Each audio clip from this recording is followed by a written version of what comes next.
Bom, nessa segunda parte da aula de hoje de compressão, vamos ver então em mais detalhes a compressão sem perda.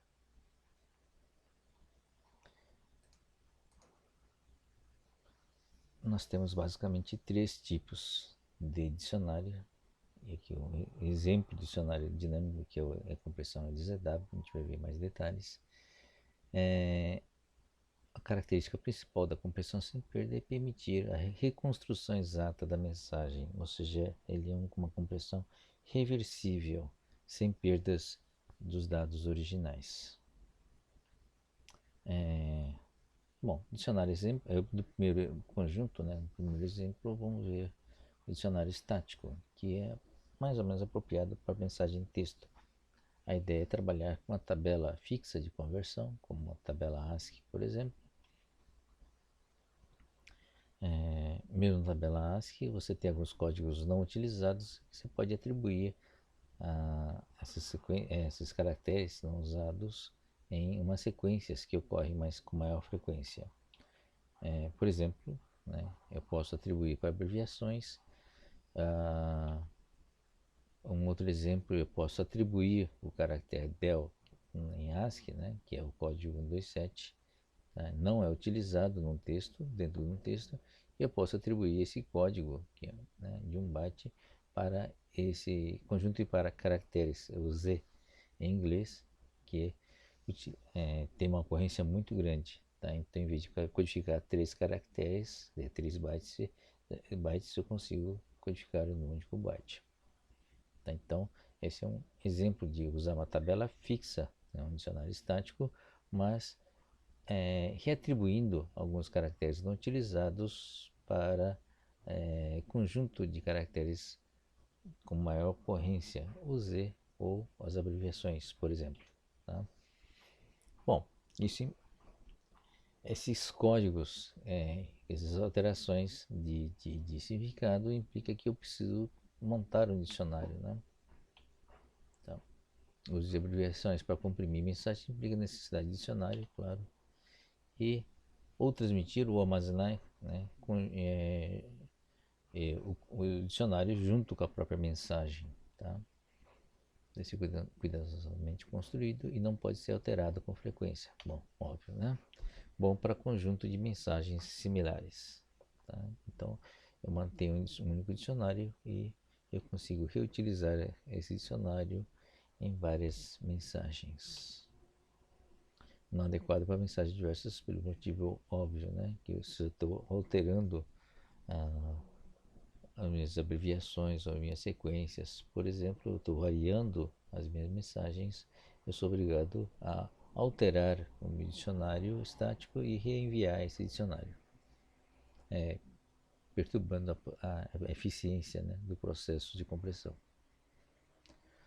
No dicionário semi-adaptativo, eu preparo um novo dicionário a cada mensagem, como a gente fez naquela compressão do texto do poema de Os Lusíadas.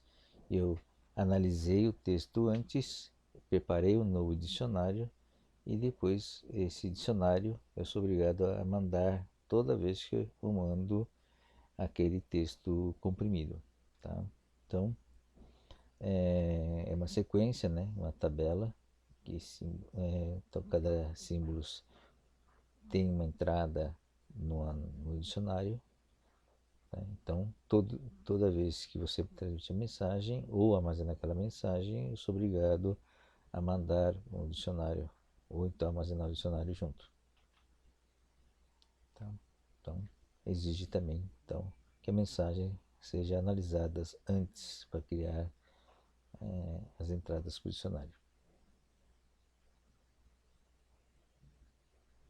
Limitação de uso, né? Nem sempre nós temos a informação como um todo disponível antes de fazer a transmissão. No caso do dicionário dinâmico, né, a ideia é você elaborar esse dicionário à medida que as mensagens vão chegando, que os dados vão chegando. Então, como é um dicionário que está sendo criado dinamicamente, ele não precisa ser mandado junto com a mensagem. Ele vai sendo criado à medida que a mensagem vai sendo transmitida. Pode ser usado antes do fim da mensagem, claro, porque vai sendo criado dinamicamente e vai sendo alterado dinamicamente, portanto, a gente já vai utilizando esse dicionário à medida que vai ocorrendo a transmissão, tanto do lado da transmissão como do lado da recepção, quer dizer, tanto do lado da codificador como pelo lado do decodificador, compressão e descompressão.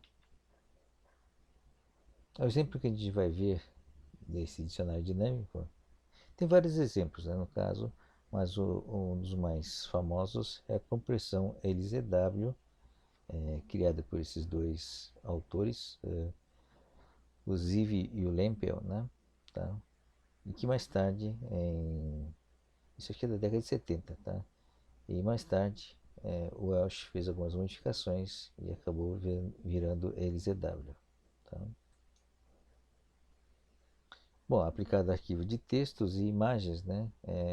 A lógica é a mesma, tá? Você vai recebendo uma sequência de caracteres e você vai montando dinamicamente o dicionário.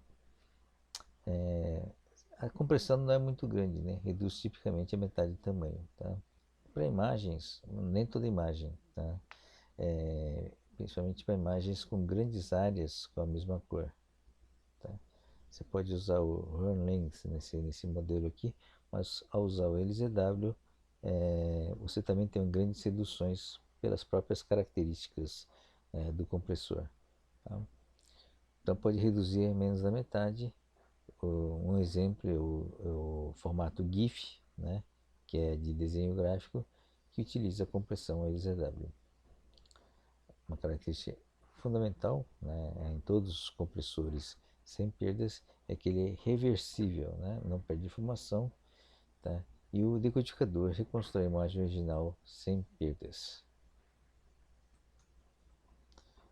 Bom, a ideia do LZW é você trabalhar, quer dizer, o dicionário dinâmico adaptativo é zero no começo, enquanto você não transmite nada. Então você tem que partir para algum dicionário. Então, o dicionário inicial é a tabela ASCII, né, com 8 bits, né, nos primeiros caracteres. Desses 8 bits, um byte vai ter 255, né? Então, 256, né, já é uma mensagem modificada, quer dizer, ele é ele está usando o 9 bits, tem o nono bit aqui setado, tá?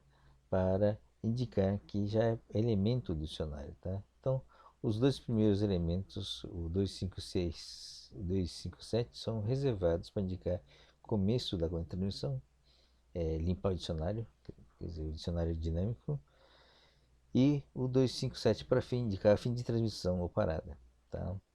Então, esse é a ideia de usar 9 bits. E no meio, né, dos 9 bits é utilizado dinamicamente para alterar o próprio dicionário dinâmico em ambos os lados, né? O lado que está transmitindo e codificando e o lado que está recebendo e decodificando. Tá? Então, codificado em 9 bits, a parte dinâmica, né? Inicialmente contém caracteres isolados, mas novas entradas com dois ou mais caracteres vão sendo definidas à medida que a mensagem é analisada. Tá? O dicionário é construído à medida que a mensagem é enviada, não sendo necessária análise prévia de todos os dados ou envio prévio do dicionário para decodificação. Tá? Bom, essa ideia básica, né, da compressão dinâmica não chega, como você não monta dicionário com todos os dados iniciais, a eficiência da compressão é menor, tá? Mas tem alguma compressão, normalmente metade, né, como foi falado, reduz pela metade o tamanho original e não corre o risco de ter uma perda nesse processo, perda de dados, perda de caracteres nesse processo de compressão. Bom, esses algumas. A gente vai ver o exemplo, né, do LZW.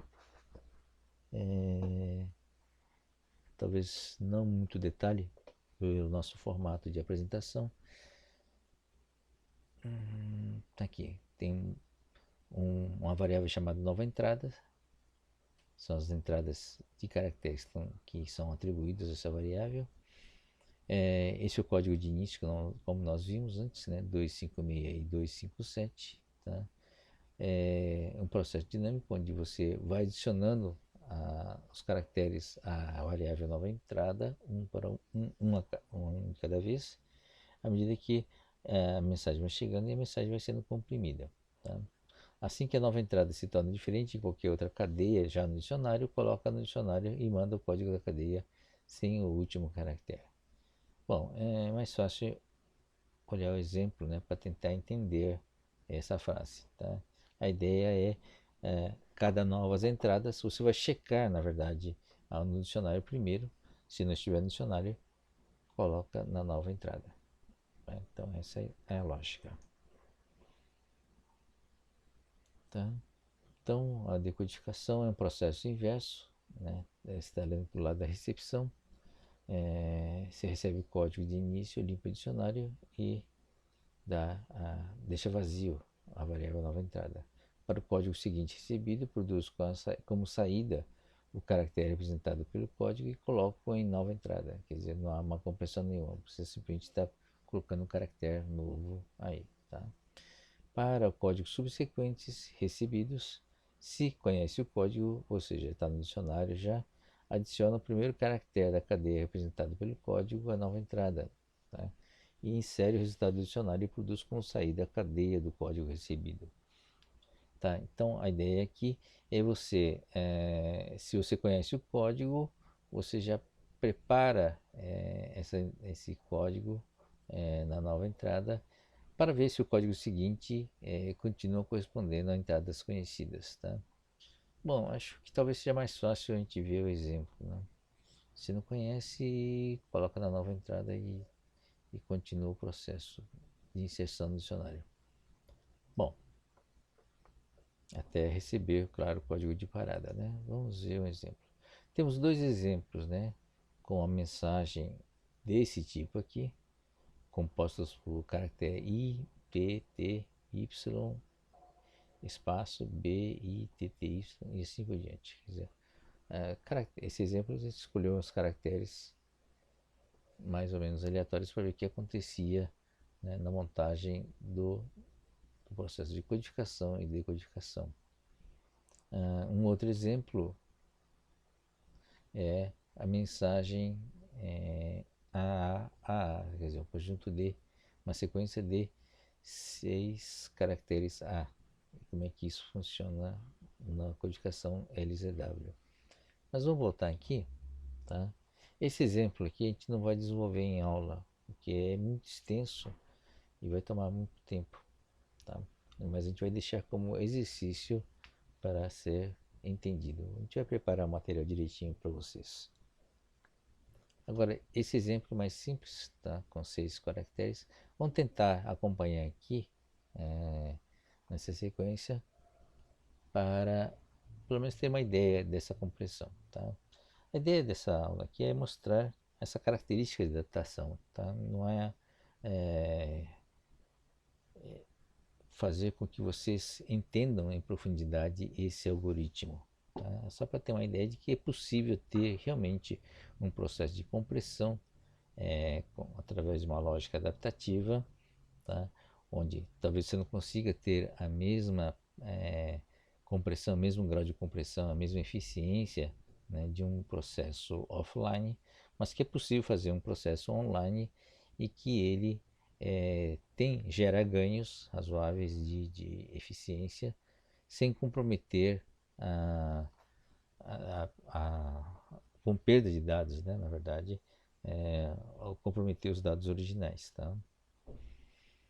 Então, a primeira etapa, né? Então, vamos mandar esse conjunto de caracteres, os 6 caracteres A em sequência. Tá?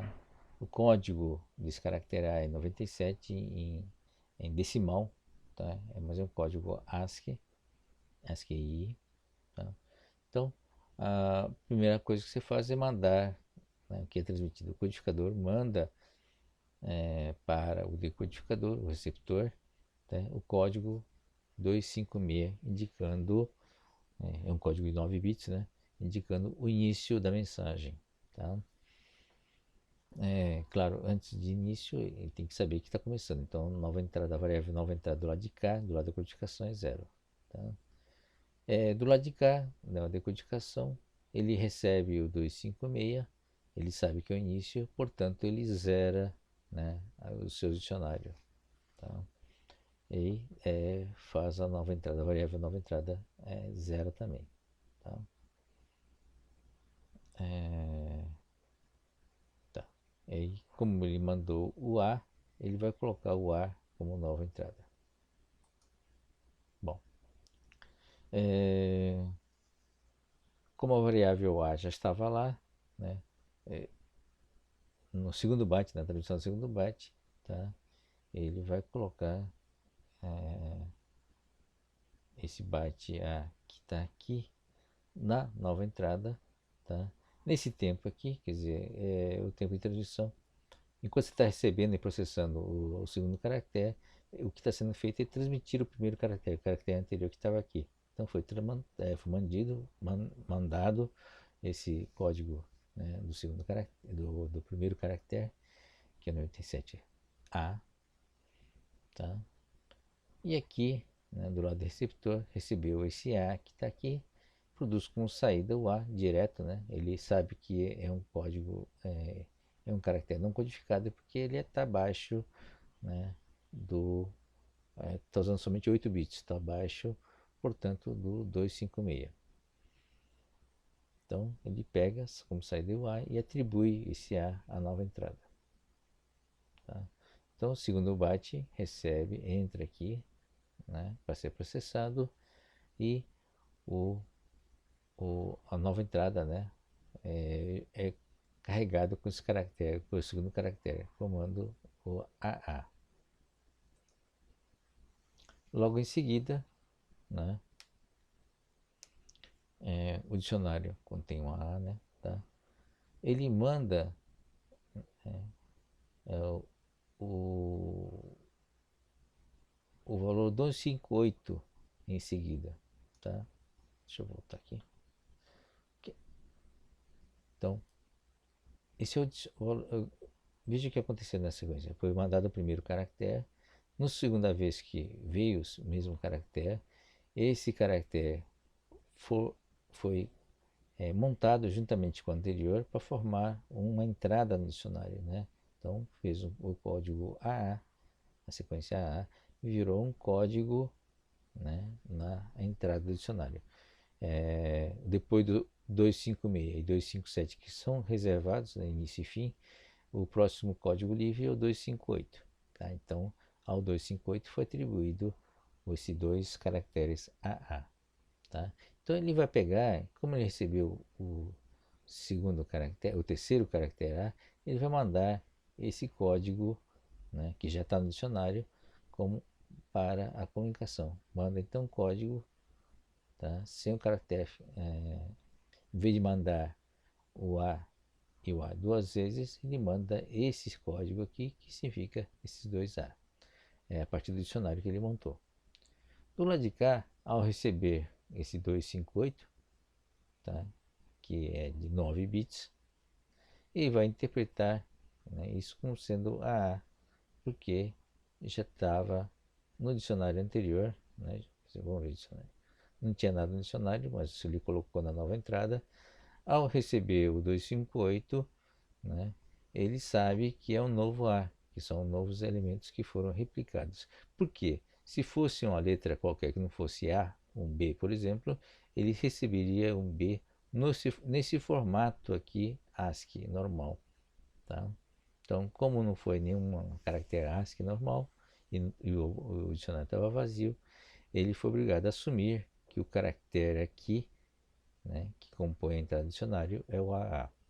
Tá?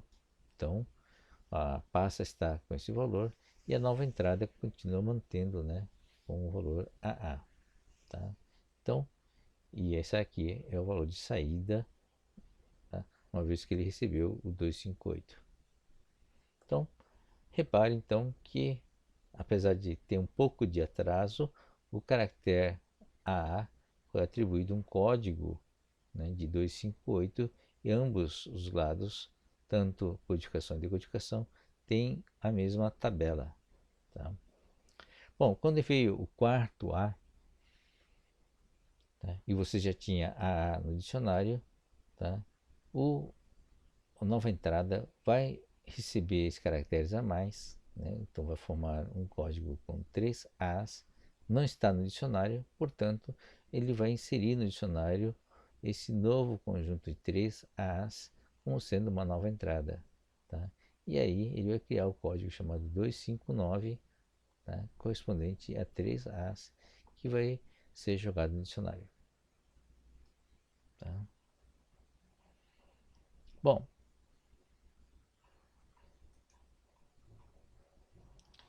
a sequência aqui, então, quando recebe o quarto, que agora é o quinto, tá? O dicionário vai crescendo à medida que vai recebendo os caracteres, tá? E como ele reconhece, né? Então, dois, três, nós vimos até o terceiro caractere, quarto caractere, ele recebe o quinto A e o sexto A e não faz nada. Por que ele não faz nada? Porque ele está acompanhando o dicionário, tá? Então eu vi que realmente tem uma entrada no dicionário que já tem esses caracteres, portanto ele vai esperar, né, até aparecer um caractere que está fora do dicionário. Tá? Finalmente, né, nesse último A aqui, ele recebeu, né, a informação de que recebeu, desculpe, o caractere de parada, tá? Ou seja, acabou os 6 caracteres foram transmitidos, tá? O que ele vai fazer? Estava acumulando esses As aqui para ver se dava, né? Se tivesse vindo o outro A aqui, o que seria o quarto A, né? Fora da nova entrada, tá? E aí ele ia mandar esse código aqui e mais um código adicional, montando o quarto A, um novo código 260, por exemplo, com 4 As. Mas como antes de acontecer isso, ele recebeu a parada, ele vai mandar esse 3 As, tá? Na forma de 259, tá? E depois mandar o código de parada. O 259, né?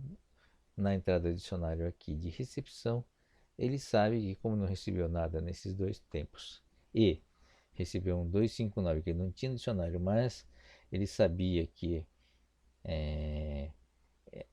se fosse qualquer outro caractere que não fosse A, né, ele receberia os valores aqui, tá, em no formato ASCII.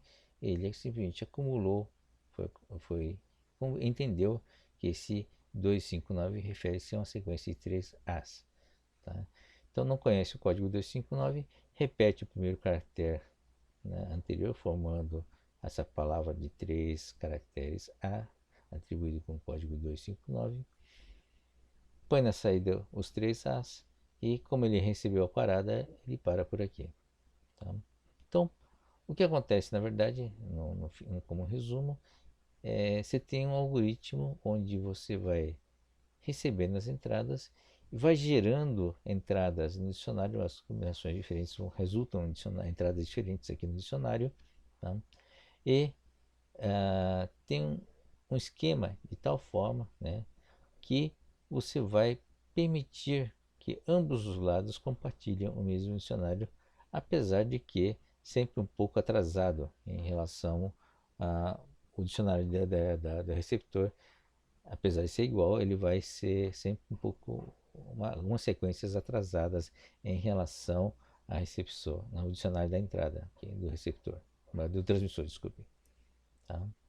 Resultado final aqui também, no número de bits transmitidos, você tem, em vez de você ter 6 bytes, né, que aqui você tem 1, 2, 3, 4, 5, 6, na verdade 7 bytes, né? Em vez de ter 7 bytes, você passa a transmitir, opa, desculpem, tem um byte a mais aqui, tem um caractere a mais aqui, são 6 caracteres. Tá? Você passa a transmitir um, 2, 3, 4, 5, 5 caracteres, né? Apesar de ter um nono bit. Tá? Bom, nesse caso não foi muito eficiente porque qualquer mensagem você tem que mandar 2 bytes, né? O início e o fim. Tá? E acabou resultando em 3 bytes de conteúdo. Se uma mensagem fosse mais extensa, a contribuição desses bytes de início e de fim não ia ser tão pesado no conjunto. Em todo caso, ele reduziu pela metade, né? Em vez de precisar mandar 6 caracteres, mandou somente 3. Tá? Apesar de que são 3, esses dois são maiores, que tem um bit a mais, é 9 bits. Bom, não é uma coisa fácil de compreender, a compressão LZW, tá? Mas o objetivo dessa apresentação, dessa aula, é mostrar que é possível fazer, né, um algoritmo adaptativo capaz, né, de fazer compressão.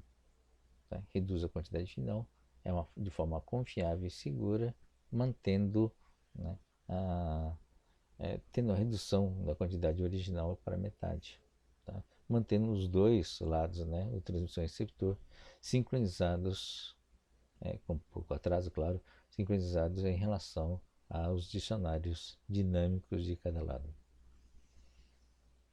Então, o dicionário não precisa ser transmitido explicitamente, o codificador lida com o texto em um único passo, né? Tem essas vantagens todas aqui.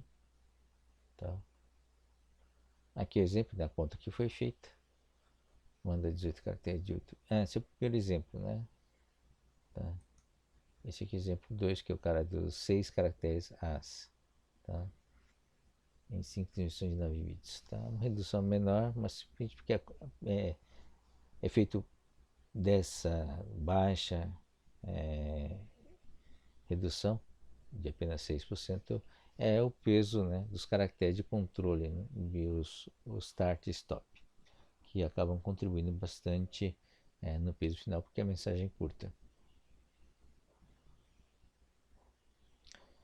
Bom, compressão sem perdas, de maneira geral, há várias aplicações.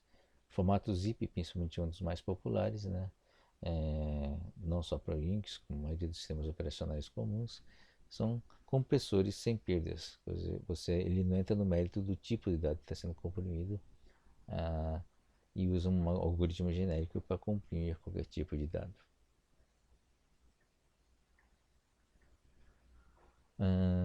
Bom, onde que é usado, né? Usado em casos que é importante que os dados originais de comprimidos sejam idênticos, né? Tá? Programas, ou seja, onde todos os bits são importantes, né? Então, programas, software executáveis, programa fonte, texto, registro de banco, assim por diante, né? Artigos também são exemplos de dados originais que não podem conter erros, né, ou perdas. Portanto, há uma compressão em cima compressão em cima desses valores sem perda de dados. Tá?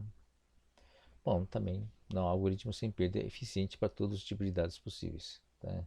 Isso é muito importante lembrar que dependendo do tipo, é tudo bit, apesar de ser tudo bit, dependendo do tipo de dado que você tem, ele pode ter vários formatos ou várias técnicas de compressão diferentes aplicáveis a cada caso. A última frase é que sequências de dados completamente aleatórias não podem ser comprimidas. Não é que não podem, né? Mas é que normalmente, por ser aleatória, tá? Ele vai ocupar todo o espaço de código de uma forma uniforme, né? Não deixando espaço para a compressão. Tá? A compressão é eficiente quando você consegue detectar viés na amostra, né? Ou seja, há uma tendência dos dados se concentrarem em alguns valores. Tá? Então, esse é um terreno fértil onde você consegue usar esses pesos da frequência de ocorrência para gerar códigos mais eficientes. Tá? Então, o universo inicial de códigos originais ou de símbolos com valores completamente aleatórios, tá? Significa que a eficiência da compressão vai ser muito mais baixa. Fundamentos matemáticos. Qualquer algoritmo de compressão pode ser visto como função de mapear sequências e outras sequências. Está certo, é um mapeamento, é uma função de transferência, né? Você tem as entradas, tem uma função de transferência, pode ser um combinatório, né, ou sequencial, e que resulta, né, ah, num arquivo comprimido. Bom, compressão tem sucesso quando a sequência resultante é menor que a sequência original. De fato, né? Nem sempre isso é verdade. Por exemplo, nesses casos que a gente viu aqui, sequências de dados completamente aleatórias, o algoritmo vai tentar comprimir, né? Vai gerar uma recodificação, mas que não vai ter grandes ganhos de compressão, mas vai ter necessariamente, né, um arquivo comprimido vai ter necessariamente um, uma entrada inicial colocando-se um dicionário, por exemplo, adaptativo, um dicionário é, semi-automático, semi-automático, né? Tem um dicionário no começo para fazer a conversão, e esse dicionário pode acabar contribuindo, né, com bytes a mais ah, no arquivo comprimido. O resultado pode ser que o arquivo original passa a ser menor do que o arquivo comprimido, porque o arquivo comprimido teve que colocar obrigatoriamente um dicionário estático ou um dicionário semi-adaptativo antes, né, dos dados, ou seja, aumentando por causa da tabela. Tá? E do lado do dado, efetivamente, não se conseguiu reduzir o tamanho porque os dados eram efetivamente aleatórios. Bom, compressão sem perda exige um mapeamento reverso das sequências comprimidas. Claro, todo é, isso é uma implicação, tá? Então, qualquer compressão, principalmente sem perdas, né, vai exigir um mapeamento, a não ser que seja adaptativo, mas uma compressão sem perdas offline exige um mapeamento reverso das sequências comprimidas para os originais. Então, uma tabela de conversão um para um, né, no começo do arquivo comprimido. Bom, vamos fazer uma pausa aqui para a terceira parte da nossa aula de hoje, tá? Envolvendo a compressão com perdas. Nós vimos então nessa segunda parte, somente as compressões sem perda.